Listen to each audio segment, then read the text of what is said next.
vision of decisions whirling in my heart, and my vision of rescission has never been this hard. I got wasted when I tasted the sweetness of your lips. We're not ready.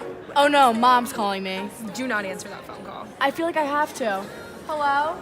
Hello, do you girls have anything you want to tell me? No, Mom, we're doing great. We love school. We have so School's many so fun. friends. I just checked your grades and I'm so disappointed in the both of you. Your grades are awful. Your studying habits are out of control. You need to get it together. You two are both cut off. No, Mom. Not the C word. Can I have a large caramel macchiato? Can I get a large Chinese latte? Laura? Decline. Is Mom serious?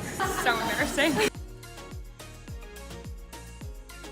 I just don't know what we're gonna do. Like, we're doing so poorly in school right now. You guys really need to get your act together. I'll help you guys out. We'll study together, and you guys definitely need to stop partying. It's so hard.